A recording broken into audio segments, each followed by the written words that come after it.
Celebrities team up with global rights on a campaign to end sexual violence in the country. Speaking at the conference is Abiodun Bayewutere, the visionary. So the next phase, our ambassadors are going to be doing a lot of interviews and activities, are going to be reaching out to the demography that they're interested in reaching out to, because we're also doing some short videos and audios on sexual violence, on messaging against sexual violence, and then we will cascade that to everyone in Nigeria that is willing to be a volunteer against sexual violence, to take exactly the same steps as our ambassadors are taking today.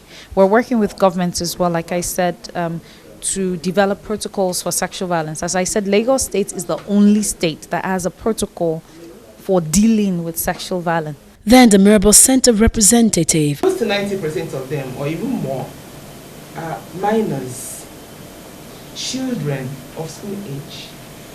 The youngest client who presented at Mirabel Center as at the time of the abuse was 4 months old. At times people feel that, well, this rape of a thing is only strangers that rape and all that. Yeah, some strangers can rape, but our statistics have shown that about 90% of offenders are people who are very close to us. Yeah. Those people whom we do not suspect, whom we feel that, well, we can trust the responsibility of the care of our children too. Entertainers spoke extensively about their reasons for being a part of the initiative. And rape is an issue that has always been a problem all over the world, not just here. And I particularly want to talk about the kind of rape and the kind of effects it brings that people are not looking at.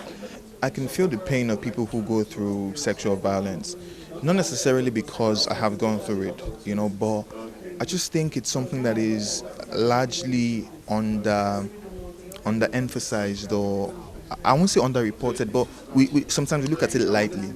We make it a very light matter, but it's a very heavy matter, and I know that it affects a lot of people. I know that, and I also know that it's something we don't want to talk about in terms of sex and sexual violence. We're a very religious society who behaves as if sex is not an issue, or sex is something that, that is a taboo.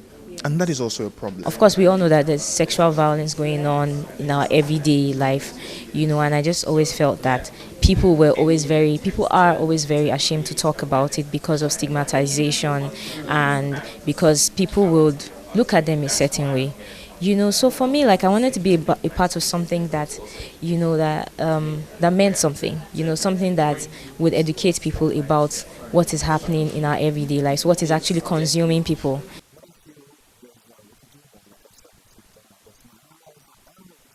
The conference ended with questions and answers as well as photography sessions on the movement.